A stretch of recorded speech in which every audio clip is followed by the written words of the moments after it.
Just begin with, so if we have a metric space here,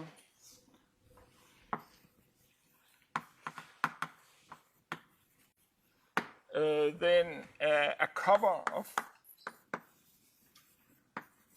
of X is a collection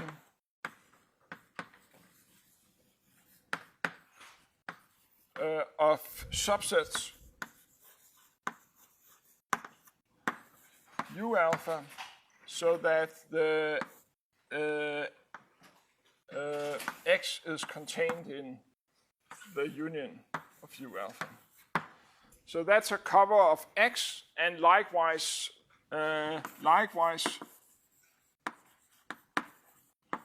if A here is a subset of X, then U alpha is a cover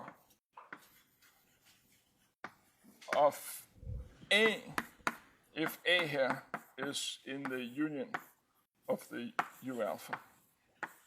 So that's what it means to cover as the whole set or just a subset. Then there are some covers that are particularly important, and those are the open covers. So an open cover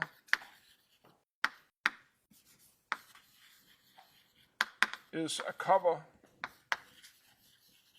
that consists of open subsets.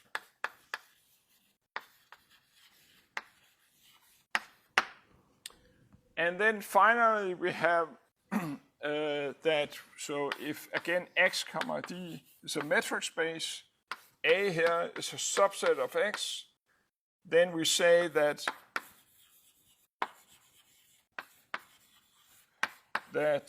A is compact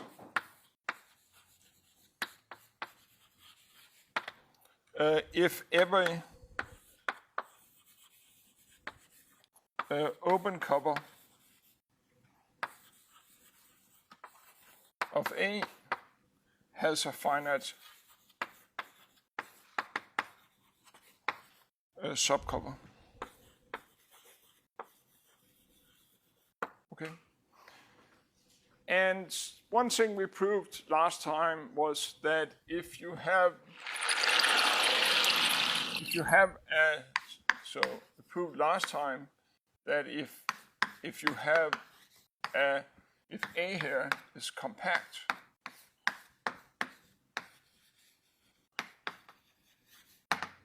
then A is bounded and closed.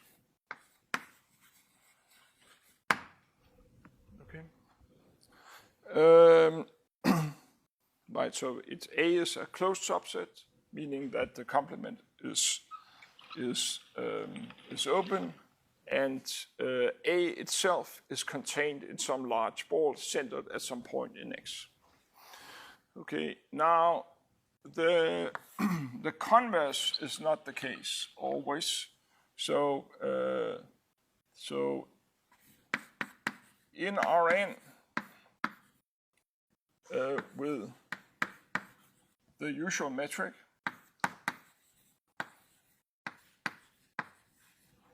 Euclidean metric,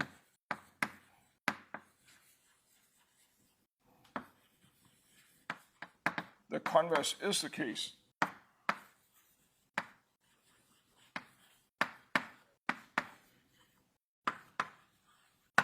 But in general not.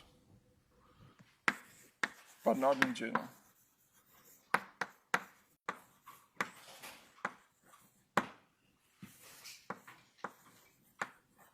Okay, and so we looked at one example on this last time. So we looked at the following example, but it was a rather trivial example, that if you take X here, if you take the space X to be, say, the interval from 0 to 1, the metric here, this here is the usual metric. So the distance between two elements here is just the norm of the difference. And then, well, x is the whole set. So with this here, x is the whole set. So x here, if this here is the metric space, then x is by definition closed because the whole set is closed, right? It's not closed as a subset of R, but if the metric space just is X, then it is closed, and it's bounded. And bounded. In particular, this interval here is contained in the ball of radius 1/2 around 1/2. It's actually equal to that ball, if you will. Right? So it's definitely bounded, but it's not compact, right? So it's not compact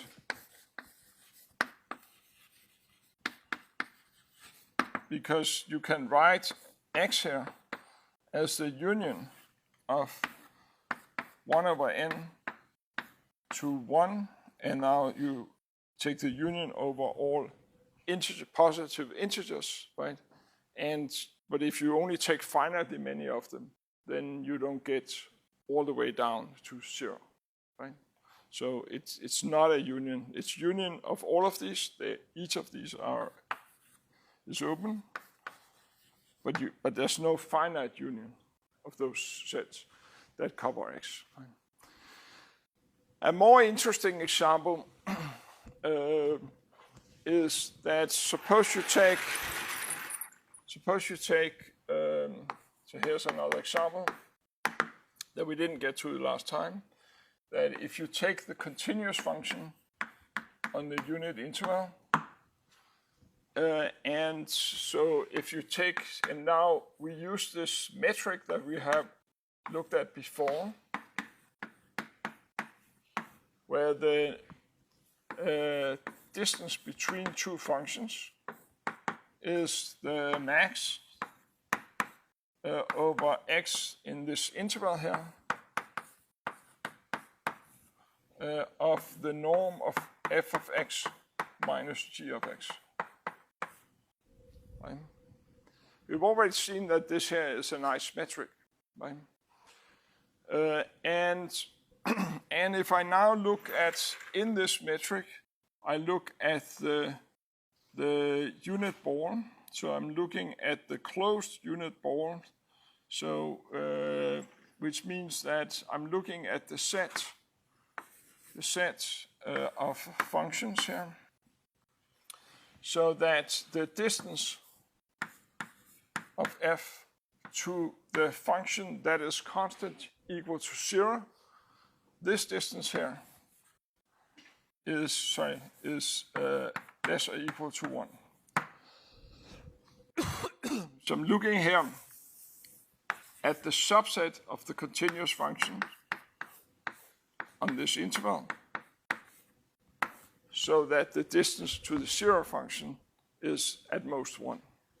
So let me just write this out, right? So this means that this is the function f in this continuous function here, so that the max of f of x minus 0, so I don't really have to write 0, is less or equal to 1. Right. Now this set again, this set here is what we denote by this is like the closed unit ball, because you have less or equal to here, right? So, and the closed unit ball, the open unit ball, we have written, this is now the function that is identically equal to 0. The open unit ball we wrote like this, right? This is if you have strict inequality, and to denote that is less or equal to, I'm just putting a bar here. Okay. And so we already know that this thing here if you take a metric space and you're looking at a closed unit ball like this, we already proved that this here is closed, right? Because we proved directly using a triangle inequality that the complement is open, right?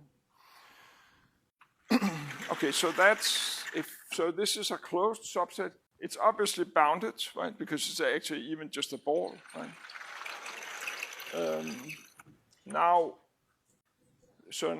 But I claim that it's closed, it's bounded, but it's not compact.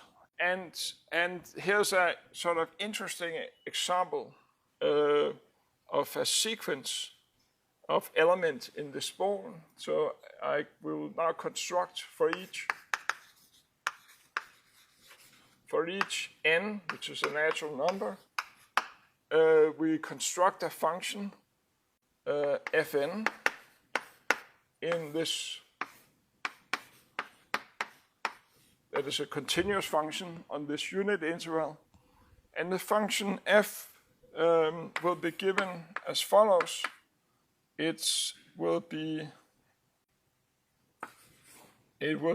1 from when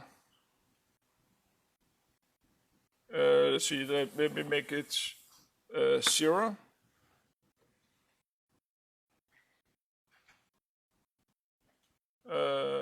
I guess it doesn't matter. I'll make it 1 when x here is between 1 over n plus 1. No. When 0 is, I will make it equal to 1 when x here is bigger or equal to 0 and lesser equal to 1 over n plus 1. Then I'll make it when x here is bigger than or equal to 1 over n, but less or equal to 1, then I'll set it equal to 0. And then you see, now I want it to be so let's look at it. So this function here is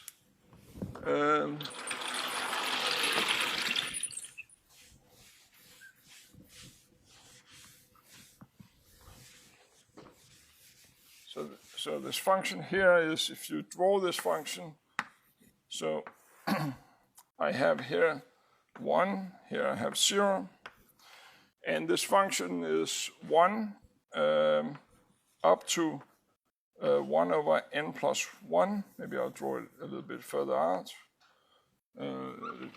Actually make the picture bigger.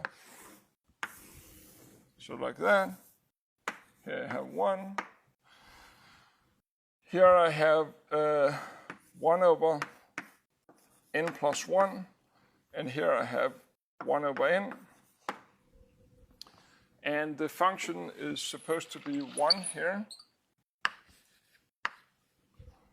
And then it's supposed to die off between here and here.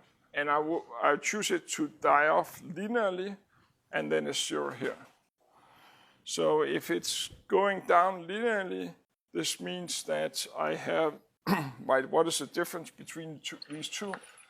It's 1 over n minus 1 over n plus 1. This is this distance here. And so this here, putting it on a common denominator, n plus 1 over n times n plus 1. This is what you get from this. And if you put it on the common denominator for the second one, this is what you get here. And so this is just 1 over n like this. And so this is this distance here. And so if I define the function to be, right, so I'm setting it equal to this, and now in between, when x here is bigger or equal to 1 over n plus 1 and lesser equal to 1 over n, I will set it equal to 1 minus n times n plus 1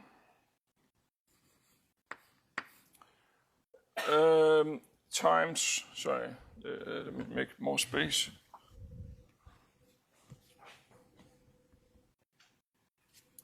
Yeah, let me make more space. So here, this here was when 0 is less or equal to x, less or equal to 1 over n plus 1. This is when x here is between these two numbers, and this here is when x is larger than 1 over n, and it's x is always in the interval between 0 and 1. And here I'm choosing it's x minus and then 1 over n plus 1. Right? So you see that if you take x to be 1 over n plus 1, then this here contributes 0.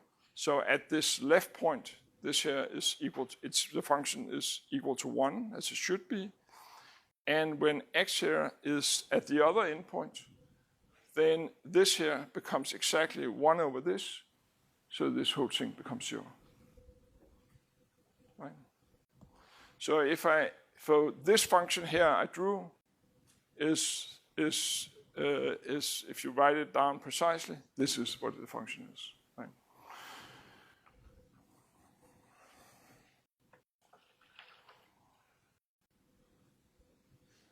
And now if I'm looking at the difference between two such functions, so for the next one, you see the next one here. The next one here is, so this here is fn, right? This is how fn looks like. If I now look at fn plus 1, right? This start off being, it's 0 to the right of this thing here. And then it's 1 once you get to n plus 2. So the next function looks like this. I don't know if there's any color chalk, but this thing here is that's the next function, right? So the first function is this function here. That's a graph of the first function. The next one is like this one here, right? And so if you're now looking at the distance between fn and fn plus 1, right? The distance here was the soup of the difference of the two, right? This here was just the max of f of, like this. It was just the max of this, right? And now I know that these two numbers is always between 0 and 1. So this max here is at most 1, right? But if I now evaluate it, if I'm looking at fn, and now I just evaluate it in this point here. In this point, 1 over n plus 1. So if I'm looking at this thing here, fn plus 1, 1 over n plus 1. You see this value here, this was this first function here. And at this point it's 1, right? This here is 1. But for the next one, you see at that point it's 0, right? So this means that this max here is for all n and n plus 1 is actually equal to 1, right? And so now if you look at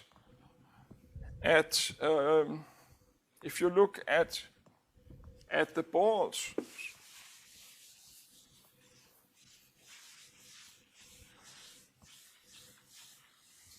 so now in particular, if I'm looking at the balls of radius 1/2, suppose I'm looking at the ball of radius 1/2. around, so this is an open ball, so around Fn, right? Because this here is an open ball, so it means that's strictly less than a half. So this means that Fn plus 1 is not in that ball, right? So it's not in, sorry, it's not in that ball, right? And so now it's easy to see that all of these balls here are disjoint. So all of these balls here will be disjoint. They're all disjoint. And so if you're looking at, if you can write this initial ball, this ball here, this was this closed ball that we started with in the beginning, you can write it as a union. Suppose you write it, you can write it, of course, as a union of half balls where you take the union over all centers. All possible centers like this, right? Because, you know, this clearly covers this set because it contains all the centers, right? But that's already the whole set, right? But using this here, you can see that there is not, that you can't have finitely many of these half balls that cover the whole set. Okay, so using the functions Fn, it follows easily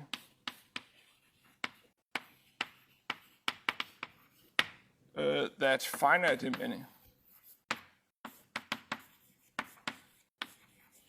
many of these balls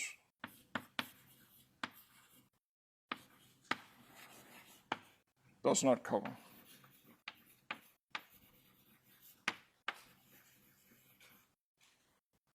And it's, let me just cover this here.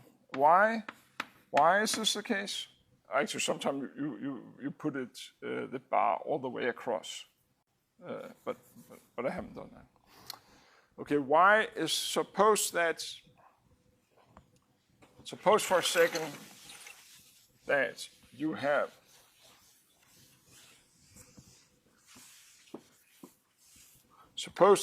a ball here of radius a half around some point, fine.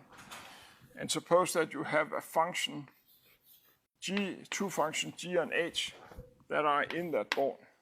Just using that it's a metric space, so now we have that this thing here,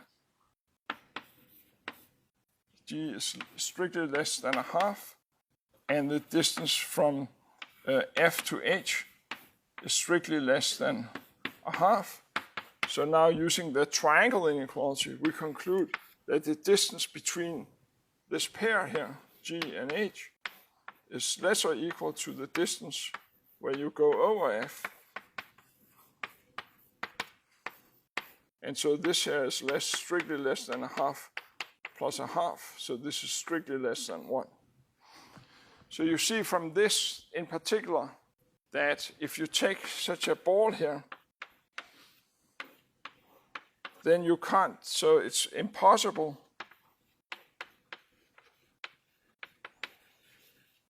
to have that Fn and Fn plus 1. It's impossible to have that they both are in that ball, right? Because if they were both in this ball, then the distance would be strictly less than 1. And we've already seen that distance is 1, right? And this holds not just for Fn and the next one, but it holds for like Fn, the same argument give that from Fn and any m larger than n, this here would be impossible, right? And so from this it follows that you can't have finitely many that cover the ball. Yeah. How do we know that the union of all of those functions in like the one? Yeah. So this is just, and this is important because we're going to use this in a minute anyway. So again, if you take a set here, so if you take a metric space, and suppose you take a set, a subset of X, then there's always, you can always find a cover, even an open cover. And in particular, in a minute, we will look at, so if you take A here, so one example of an open cover of A is that you're looking at the family of balls. You just pick some radius, R is positive, and then you pick centers, right? But the centers, right, you take the centers, X here is now anything in A, right? If you're looking at R is fixed, it's positive, X is anything in A, well, the union of these guys, the union certainly contains the centers, right? So this here already cover A, right? And we will use this this is like a standard way to get a cover, and then if it's compact, then finally many of those should cover, right? Okay, so in fact, let's get to that.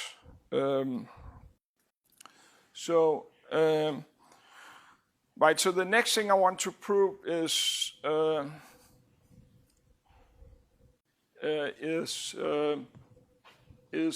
this Bolzano-Weierstrass version for a metric space.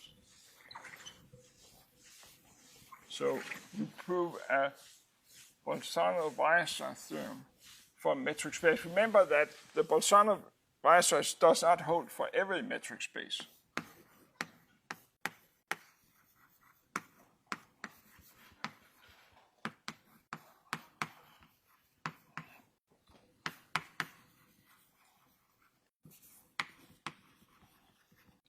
For a metric space. So now the Bolzano-Weierstrass theorem does not hold for every metric space, but it holds. So when this space here is compact.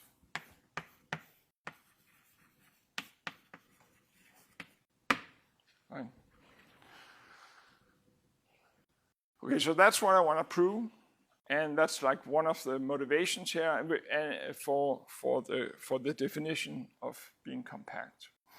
And so let me just remind you. So on Rn, on R, say, what is the Bolzani?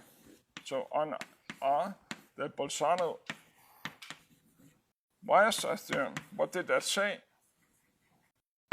So this is that any bounded sequence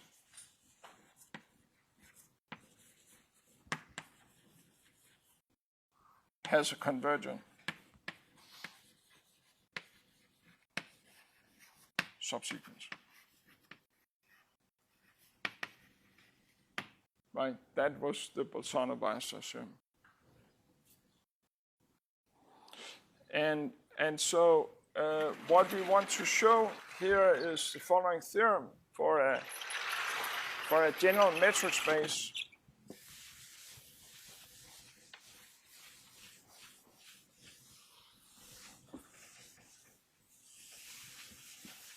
So we want to prove the following theorem, that if X comma D is a metric space,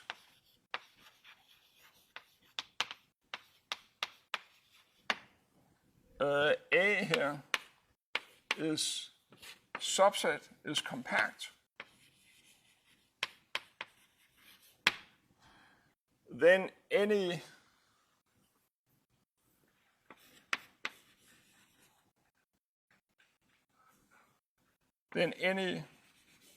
sequence in A has a convergent subsequence.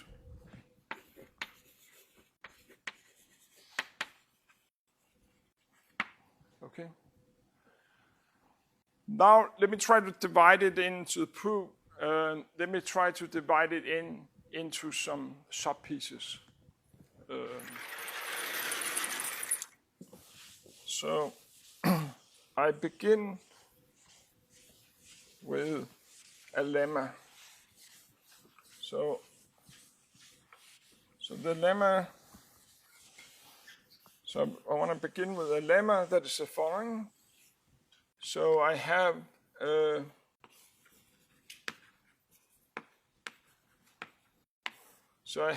my metric space. I have A here is the subset that is compact.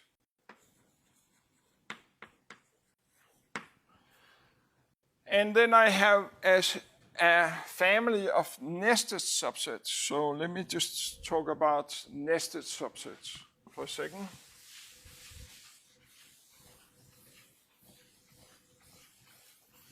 So I'll do this on this board. So what do I mean by nested subset?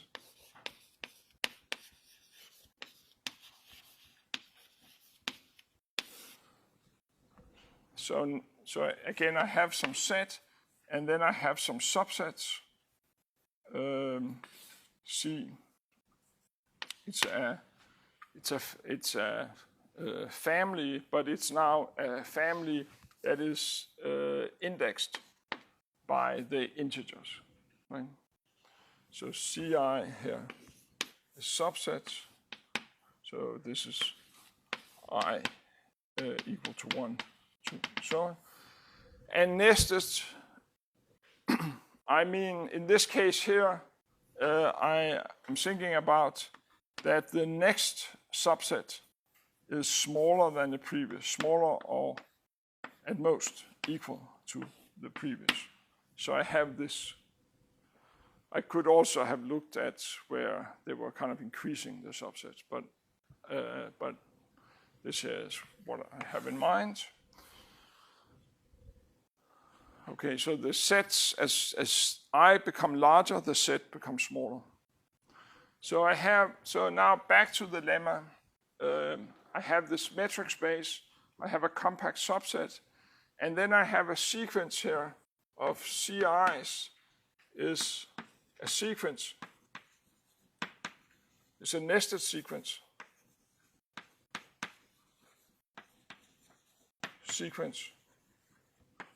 Of subsets. So again, this means that the next element is contained in the previous one. Right?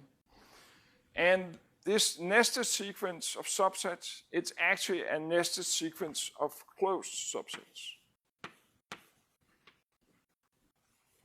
Closed subsets of A. Okay, so they're closed in X and they're contained in A. And then I am assuming that, and assume also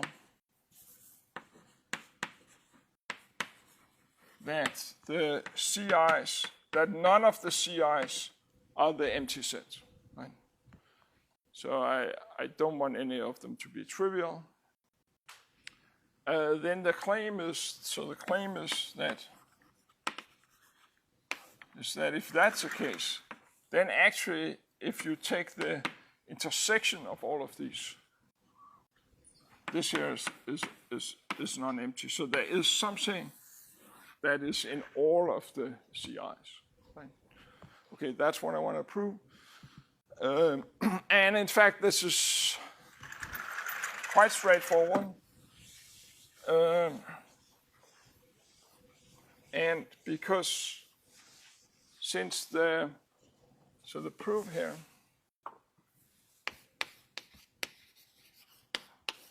since Ci is closed,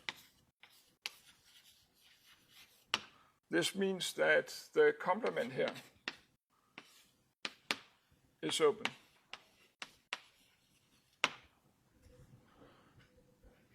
Right? And now for the complements here, so the complement, let's call it BI. So BI is open again, and BI plus 1, they actually have this property that they are, because the previous ones was nested where they became smaller. Then when you're looking at the complement, then they become larger. And so since this is closed, then we have this.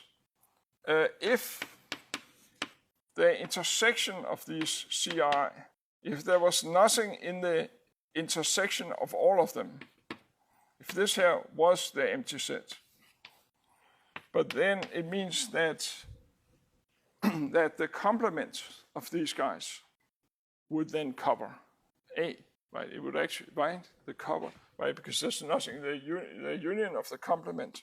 So the union of the complement here, it would actually cover X, but it would in particular cover A, right? So yeah, this here called BI. So you have that. So this means, and again, this here is the same as BI. So now, since A is compact,